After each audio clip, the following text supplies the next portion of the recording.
Good morning to all of you.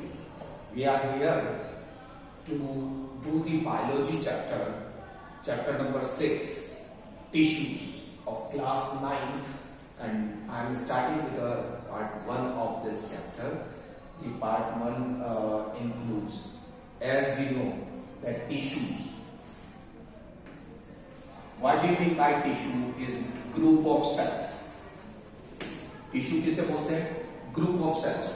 अब वो group of cells, but एक यहां पर कंडीशन अप्लाई है, that group of cell should be specialised for doing a function. तो ऐसा ग्रुप ऑफ सेल्स जो एक particular function, same type of cells का ग्रुप जो कि एक पर्टिकुलर फंक्शन करता है हमारी बॉडी में, उसे बोलते हैं tissue. So a group of cells is called as tissue. हमारे अलग अलग बॉडी के पार्ट्स में अलग अलग टाइप के टिश्यूज पाए जाते हैं जो कि अलग अलग फंक्शन करते हैं.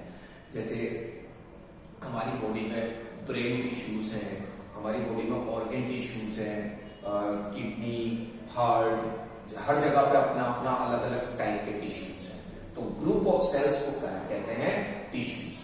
ना टिश्यूज दो टाइप के, हम दो एनिमल्स, एक प्लांट्स में और एक एनिमल्स में, दो तरीके से हम पढ़ेंगे. यहां पर हम पढ़ेंगे प्लांट्स के अंदर और एनिमल्स के अंदर. टिश्यूज जो है ग्रुप ऑफ सेल्स हैं, तो हम प्लांट टिश्यूज पढ़ेंगे और एनिमल टिश्यू पढ़ेंगे. तो पहले प्लांट टिश्यूज पढ़ेंगे हम, मतलब प्लांट्स में टिश्यूज किस किस टाइप के होते हैं. तो प्लांट के अंदर टिश्यूज दो टाइप के हैं mainly, meristematic tissue and permanent tissue. अब यहां पर क्या है, मेरिस्टेमेटिक टिश्यू और परमानेंट टिश्यू के अंदर यहां पर मेरिस्टेमेटिक का मतलब होता है, यहां पर एक्सप्लेन करता चलूं. मेरिस्टेमेटिक का मतलब होता है कंटिन्यूअसली डिवाइडिंग. ऐसे सेल्स जो कंटिन्यूअसली डिवाइड होते रहते हैं, मतलब जितने भी ये मेरिस्टेमेटिक टिश्यू, परमानेंट टिश्यू के अंदर यही बेसिक डिफरेंस है कि जो मेरिस्टेमेटिक टिश्यू होते हैं ये कंटिन्यूअसली डिवाइडिंग सेल्स होते हैं, जबकि परमानेंट टिश्यूज जो हैं वो ये डिवाइडिंग सेल्स नहीं होते. They are permanent and division is stopped. पहले ये करते थे डिवीजन, मगर अब क्या हो गया है, अब ये डिवाइड होना बंद हो गए हैं और इन्होंने परमानेंट टिश्यू बना लिया. पहले डिवाइड करते थे, जितना डिवाइड होना था हो गया, जो बनाना था वो बन गया. उसके बाद अब ये अपने नेचर ये शो करते हैं कि इन्होंने अपना डिवीजन बंद कर दिया है और ये क्या बन गए हैं? परमानेंट टिश्यू बन गए हैं. तो इनके अंदर डिवीजन बंद हो जाता है, जबकि मेरिस्टेमेटिक टिश्यू वो टिश्यू है जो कंटिन्यूअसली डिवाइडिंग है. अब मेरिस्टेमेटिक टिश्यू और परमानेंट टिश्यू भी फर्दर डिवाइडेड है इनटू टाइप्स. तो सबसे पहले हम देख लेते हैं मेरिस्टेमेटिक टिश्यू. मेरिस्टेमेटिक टिश्यू तीन टाइप के हैं, एपिकल मेरिस्टम, इंटरकैलरी मेरिस्टम और लेटरल मेरिस्टम. किसी प्लांट के अंदर ये तीनों मेरिस्टम किस जगह में प्रेजेंट करते हैं, मैं ये आपको बताना चाहता हूं. देखो, किसी भी स्टेम के अंदर उसकी जो एपेक्स रहती है, उस एपेक्स पर होता है एपिकल मेरिस्टम. इस एपेक्स पर कौन सा मेरिस्टम है? Apical meristem. और इसके जो लेटरल साइड है, ये लेटरल साइड, इस लेटरल साइड पर होता है लेटरल मेरिस्टम. और ये जो इंटरकैलरी है वो बीच में होता है इंटरकैलरी मेरिस्टम. तो ये है इंटरकैलरी मेरिस्टम.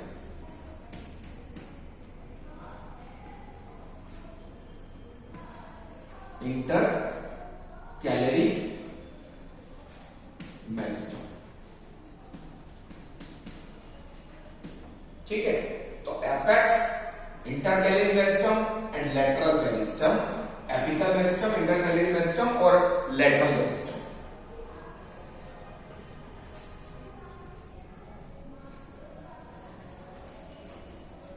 तो apical meristem, intercalary meristem and lateral meristem, ये 3 टाइप के मेरिस्टम। अब जैसी की जगह है एपेक्स पे है, तो इस मेरिस्टम का क्या काम होगा, यहाँ के सेल्स कंटिन्यूअसली डिवाइड करेंगे और डिवाइड करके इसकी एपेक्स को इंक्रीज करेंगे। तो प्लांट की जो लेंथ इंक्रीज होती है अपवर्ड डायरेक्शन में, वो जो लेंथ इंक्रीज होती है प्लांट की, वो एपेक्स पे जो ग्रोथ होती है प्लांट की, रूट एपेक्स हो या शूट एपेक्स हो, स्टेम की एपेक्स हो या रूट की एपेक्स हो, दोनों को बढ़ाने का काम कौन करेगा, एपिकल मेरिस्टम करेगा। ये एपिकल मेरिस्टम का काम है कि वो रूट एपेक्स को और शूट एपेक्स को इंक्रीज करेगा। इसके बाद आती है लेटरल मेरिस्टम। लेटरल मेरिस्टम का काम है लेटरल साइड की ग्रोथ। अब लेटरल साइड की ग्रोथ से क्या होगा, लेटरल साइड अगर ग्रो करेगी, वहां पर अगर सेल का डिवीजन होगा, तो जो स्टेम है उसकी क्या इंक्रीज होगी, क्या इंक्रीज होगी, गर्थ। गर्थ का मतलब है चौड़ाई। तो स्टेम की और रूट की जो चौड़ाई इंक्रीज होती है ना, उसकी विड्थ इंक्रीज होती है ना, वो विड्थ इंक्रीज करने का काम करती है लेटरल मेरिस्टम। और लेटरल मेरिस्टम के बाद इंटरकैलरी मेरिस्टम। स्टेम और रूट के जो बीच वाला पार्ट होता है, जहां पर नोड्स प्रेजेंट होते हैं, उन नोड्स के बीच के रीजन को, मतलब बीच वाले पार्ट की जो ग्रोथ होती है स्टेम और रूट में, ये बीच वाले पार्ट की जो ग्रोथ होती है, ये वाले पार्ट की, ये कौन करती है, इंटरकैलरी मेरिस्टम। तो हर मेरिस्टम का अपना अपना वर्क है, ये अपनी अपनी जगह पर सब अपना अपना वर्क करती है और फाइनली क्या किसके लिए रेस्पॉन्सिबल है, ग्रोथ के लिए। इस मेरिस्टम को कैम्बियम भी कहा जाता है, कई बार इसको कैम्बियम भी बोला जाता है। गॉट इट ना। अब आते हैं हम परमानेंट टिश्यू के ऊपर। परमानेंट टिश्यू के अंदर यहां पर 2 टाइप के टिश्यू हैं, एक है सिंपल परमानेंट टिश्यू और एक है कॉम्प्लेक्स परमानेंट टिश्यू। सर इन दोनों में बेसिक डिफरेंस किस चीज का है, तो भैया सुनो, सिंपल परमानेंट टिश्यू वो होते हैं जो सेम टाइप ऑफ सेल्स के बने हो, सेम टाइप ऑफ सेल्स। ये कौन से टाइप के सेल्स के बने हुए, सिमिलर टाइप ऑफ सेल्स के बने हुए हैं। अभी देखेंगे हम पूरा का पूरा जो सिंपल परमानेंट टिश्यू होगा, वो पूरा टिश्यू एक ही टाइप के सेल का बना होगा, तो उसे बोलेंगे सिंपल परमानेंट टिश्यू। और अगर डिफरेंट टाइप्स ऑफ सेल्स के बने हो, डिफरेंट टाइप्स ऑफ सेल्स के बने हो, तो उसे बोलेंगे complex permanent tissue. Different types of cells, तो उसे बोलेंगे कॉम्प्लेक्स परमानेंट टिश्यू। अभी देखेंगे हम जाइलम और फ्लोएम में, जाइलम के अंदर 4 टाइप के सेल्स होते हैं, अलग अलग शेप के, अलग अलग काम करते हैं, तो इस वजह से इसको किसमें रखा, कॉम्प्लेक्स में। और यहां पर पैरेन्काइमा, कोलेन्काइमा, स्पिलेन्काइमा, इनके अंदर क्या होता है, सिंपल परमानेंट टिश्यू के अंदर यहां पर एक ही टाइप के सेल होते हैं। अभी देखते हैं, सबसे पहले सिंपल परमानेंट टिश्यू में है पैरेन्काइमा। पैरेन्काइमा एक ऐसा टाइप का टिश्यू, ऐसा टाइप का सेल है जिस सेल के अंदर आप देखोगे कि इस सेल के अंदर, पैरेन्काइमा के अंदर आप ये ऑब्जर्व करोगे कि अगर हम इसके अंदर देखें तो इसका शेप कुछ है ना इस तरीके का रहता है, आपस में ये जो सेल्स हैं वो इस तरीके से अरेंज रहते हैं। और ये जो पैरेन्काइमा होता है, इसमें इंटरसेल्युलर स्पेसेस भी प्रेजेंट होती है, इंटरसेल्युलर स्पेसेस प्रेजेंट होती है। और इसका सबसे मेन काम है आपका स्पेस फिल करना, टिश्यूज के अंदर जो स्पेस फिलिंग का काम है वो करता है ये। और दूसरा इंपॉर्टेंट काम है इसका फूड स्टोरेज। फूड स्टोरेज का काम भी ये पैरेन्काइमा करता है। तो ये सबसे इंपॉर्टेंट काम है इस पैरेन्काइमा का। इसके बाद दूसरे टाइप का सेल आता है जिसको हम बोलते हैं आपके कोलेन्काइमा। अच्छा, पैरेन्काइमा कहां प्रेजेंट होता है, ये प्लांट के अंदर मैक्सिमम जगह पर प्रेजेंट होता है, खासतौर से लीफ के अंदर स्टोरेज का काम है तो वहां पर प्रेजेंट होगा, वैसे और जगह पर भी प्रेजेंट होगा। तो पैरेन्काइमा सबसे कॉमन टाइप का टिश्यू है। पैरेन्काइमा सेल सबसे कॉमन टाइप के सेल्स हैं जो कि प्रेजेंट करते हैं, लिविंग होते हैं ये सेल। अच्छा, एक बात और इंपॉर्टेंट, ये लिविंग है, ये लिविंग है, मगर स्क्लेरेनकाइमा क्या है? स्क्लेरेनकाइमा नॉन लिविंग है। क्या है? नॉन लिविंग है। अभी बताऊंगा क्यों नॉन लिविंग है ये, अभी आपको मैं बताऊंगा।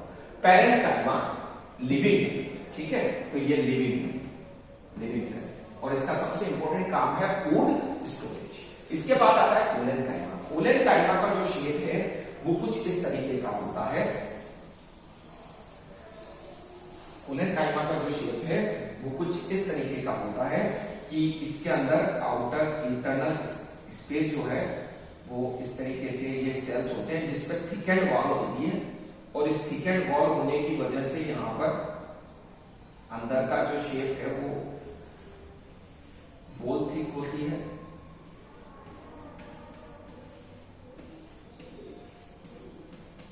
ठीक है, अब ये जो थिक वॉल है, ये थिकनिंग है, ये थिकनिंग की वजह से इसमें आप देखोगे कि जो इंटरसेल्युलर स्पेसेस है वो लेस होती है, लेस इंटरसेल्युलर स्पेस, और लेस इंटरसेल्युलर स्पेस है, और इसमें थिकनिंग प्रेजेंट है, थिकनिंग इज प्रेजेंट, और इसी वजह से, इस थिकनिंग की वजह से ही ये जो कोलेनकाइमा होते हैं ये बहुत फ्लेक्सिबल सेल्स होते हैं, और फ्लेक्सिबिलिटी इसकी कैरेक्टरिस्टिक है। ये आपने देखा होगा लीफ जो होती है, लीफ के नीचे वाला जो पार्ट होता है जो बहुत फ्लेक्सिबल होता है, उस फ्लेक्सिबल पार्ट के लिए कौन सा सेल रेस्पॉन्सिबल होता है? कोलेनकाइमा सेल रेस्पॉन्सिबल होता है। तो प्लांट में जो फ्लेक्सिबिलिटी प्रेजेंट होती है उसके लिए रेस्पॉन्सिबल होता है कोलेनकाइमा, और ये कोलेनकाइमा रेस्पॉन्सिबल है फॉर फ्लेक्सिबिलिटी। इसके बाद आते हैं हम स्क्लेरेनकाइमा। स्क्लेरेनकाइमा में क्या होता है? स्क्लेरेनकाइमा सेल्स कुछ इस तरीके के होते हैं, और इसमें क्या होता है, ये इस तरीके के सेल्स हैं, और ये सेल्स में एक इंपॉर्टेंट कैरेक्टरिस्टिक होती है। क्या कैरेक्टरिस्टिक होती है? वो देखो कि ये जो सेल है इसमें एक लिग्निन पिगमेंट की थिकनिंग होती है। यहां पर बहुत नेरो ल्यूमेन होता है, नेरो ल्यूमेन, बहुत कम जगह होती है इसके अंदर, और ये नॉन लिविंग होता है, और इसके अंदर लिग्निन प्रेजेंट होता है। अब मैं आपको एक बार बताऊं, लिग्निन रेस्पॉन्सिबल होता है इसके नॉन लिविंग नेचर के लिए। और एक और इंपॉर्टेंट बात, स्क्लेरेनकाइमा सेल जो है वो निर्जीव, नॉन लिविंग इसलिए होते हैं क्योंकि इनके ऊपर लिग्निन की थिकनिंग है, और इस थिकनिंग की वजह से ये बहुत ज्यादा हार्डनेस प्रोवाइड करते हैं जहां पर भी प्रेजेंट रहते हैं। आपने देखा होगा कोकोनट का जो आउटर कवर रहता है दैट कंटेन स्क्लेरेनकाइमा, और जितने कोई फ्रूट है जिसके अंदर हार्ड कवरिंग होती है, उस फ्रूट की हार्ड कवरिंग के लिए भी कौन रेस्पॉन्सिबल होता है? स्क्लेरेनकाइमा। जैसे फॉर एग्जांपल यहां पर हम कोकोनट का हस्क तो देख ही रहे हैं, स्क्लेरेनकाइमेटस सेल्स होते हैं उसके अंदर, क्योंकि वो स्ट्रॉन्ग इन नेचर होता है। अब देखो यहां पर ये हमारा पार्ट हो गया आपका सिंपल परमानेंट टिश्यू का। अब बचा कॉम्प्लेक्स परमानेंट टिश्यू। नाउ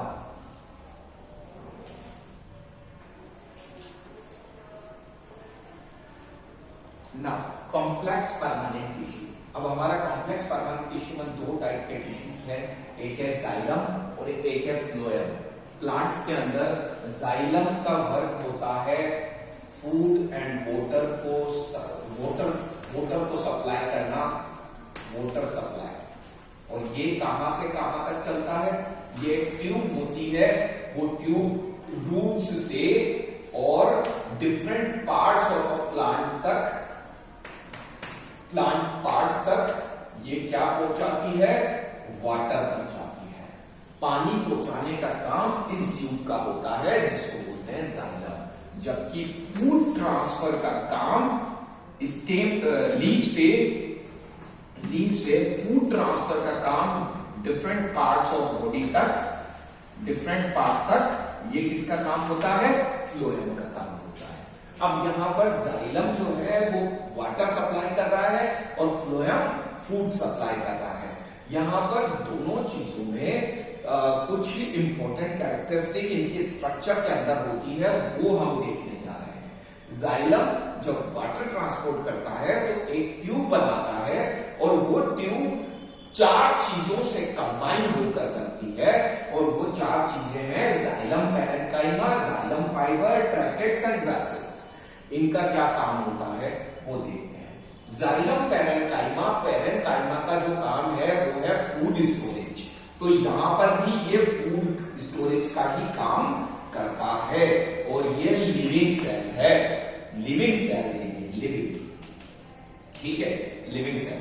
तो यहां पर ये फूड स्टोरेज का काम करता है, जबकि ये नॉन लिविंग सेल है, और ये हमारे यहां पर फाइबर जो है ये सिर्फ प्रोटेक्शन और स्ट्रेंथ प्रोवाइड करता है टू दी ट्यूब, ट्यूब के यहां और यहां पर प्रेजेंट होगा ये, और ये जाइलम फाइबर, और इसको स्ट्रेंथ प्रोवाइड करेगा। और यहां पर ट्रैकेट्स और वेसल्स का क्या काम है? यहां पर ट्रैकेट्स और वेसल्स जो हैं ये हमारे ट्यूब बनाती है जिसमें से वाटर और मिनरल्स सब पास होते हैं फ्रॉम रूट्स टू स्टेम। तो ये काम होता है इसका। अब एक बात और इंपॉर्टेंट, ट्रैकेट वेसल दोनों जो है,